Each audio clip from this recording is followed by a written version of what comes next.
C'est en janvier 2008 que l'ONG Santé Diabète Mali lançait au Mali le projet d'amélioration de la prévention, de la prise en charge du diabète et d'une de ses complications majeures, l'amputation associée au pied diabétique. Ce projet a été mis en œuvre par Santé Diabète Mali en consortium avec l'ONG internationale Insuline Foundation, Handicap International et en étroit partenariat avec les institutions publiques spécialisées, dont les 2 hôpitaux nationaux, la Direction nationale de la santé du Mali et les associations de patients diabétiques de différentes régions du Mali.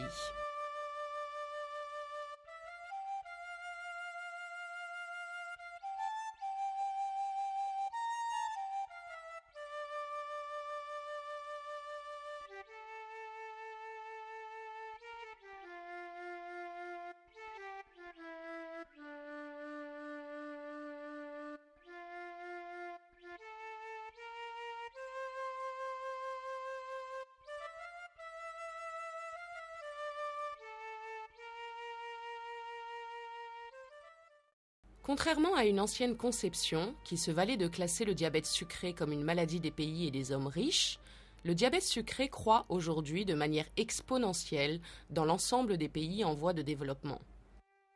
Le diabète est une condition chronique affectant 250 millions de personnes dans le monde et qui tue plus de 3,8 millions de personnes par an.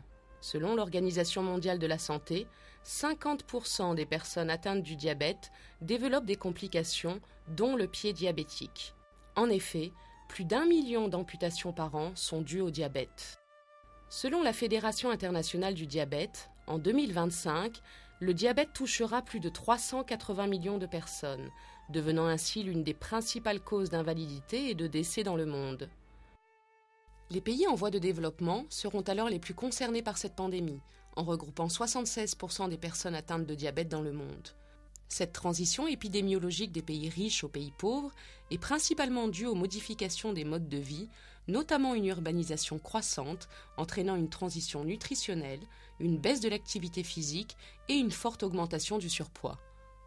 En Afrique de l'Ouest, la progression alarmante du diabète aura des répercussions économiques et sociales très fortes, la maladie touchant les personnes dans leurs années de vie les plus productives.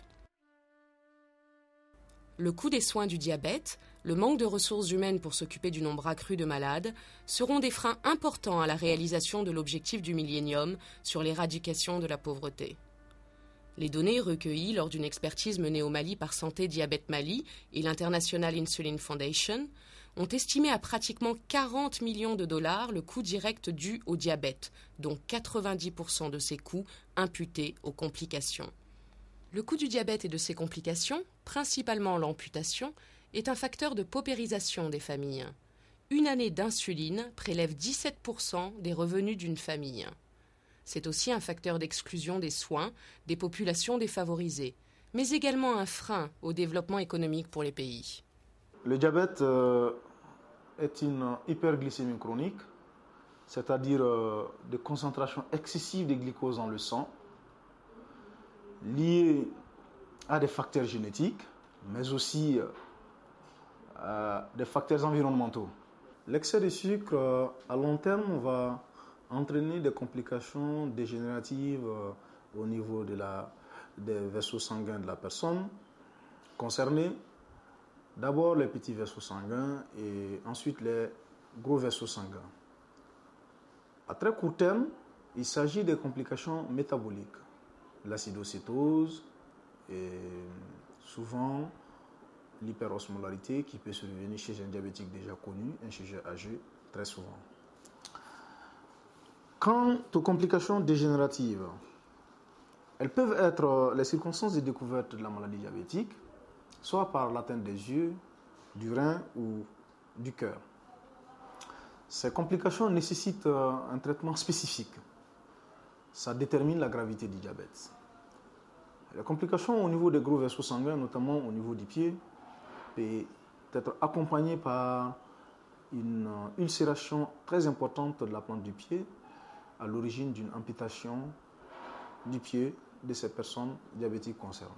Il existe 2 grands types de diabète, le diabète de type 1 et le diabète de type 2.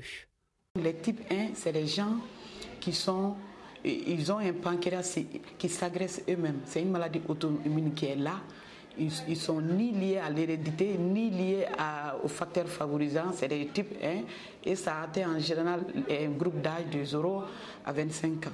Ça, c'est les types 1. Eux, il faut l'insuline parce qu'il y a une carence absolue de l'insuline. Sans l'insuline, ces gens-là ne peuvent pas vivre. Maintenant, les types 2, c'est les types 2 qui sont soit secondaires à l'hérédité, soit secondaires à un problème comportemental, soit la sédentarité, soit l'obésité, soit une corticothérapie induite, soit la grossesse qui peut donner le diabète. Là, on a deux types de traitements dans ces cas. On a les injections, on a les voies orales.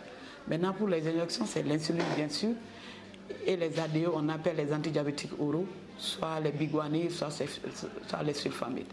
Donc, voici en grosso modo les traitements qu'il faut.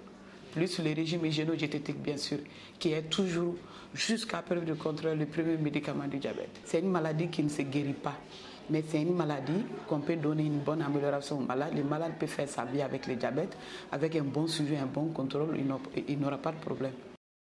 Pourquoi le diabète en Afrique ? L'explosion du diabète en Afrique est reliée directement à l'explosion de l'obésité, impliquant autant les classes aisées que les classes populaires. Cette progression de l'obésité est essentiellement liée à l'apparition d'une transition nutritionnelle qu'on peut définir comme une modification progressive des régimes alimentaires et d'une forte baisse de l'activité physique. La très forte augmentation de matières grasses et des produits industrialisés très gras, salés et sucrés venant s'ajouter à une alimentation traditionnelle très riche en glucides tels que les céréales sont en cause.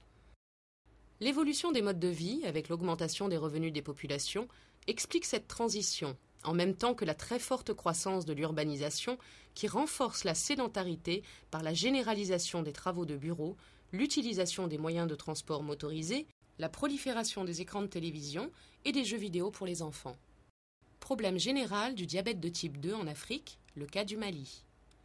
Classé comme l'un des pays les plus pauvres au monde, aujourd'hui le Mali affiche déjà une prévalence de diabète de plus de 3% de la population. De manière générale, en Afrique, les problèmes de lutte contre le diabète sont les mêmes. Le manque de personnel et de structures qualifiées pour la prise en charge des malades, l'accès à un diagnostic précoce, la pauvreté liée aux problèmes de transport, les centres de soins sont très éloignés, du coût des consultations et des médicaments qui poussent les patients à abandonner leur traitement dès qu'ils se sentent mieux, car il est difficile pour eux d'admettre qu'il faudra vivre avec sa maladie tout le reste de sa vie.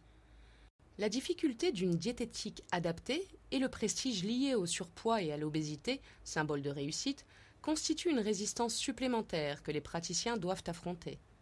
À cela vient s'ajouter les problèmes liés à la médecine traditionnelle. L'Organisation mondiale de la santé estime que plus de 80% de la population africaine a recours à la médecine traditionnelle. Certains tradithérapeutes n'hésitent pas à se revendiquer des spécialistes du diabète et ils promettent la guérison pour cette maladie.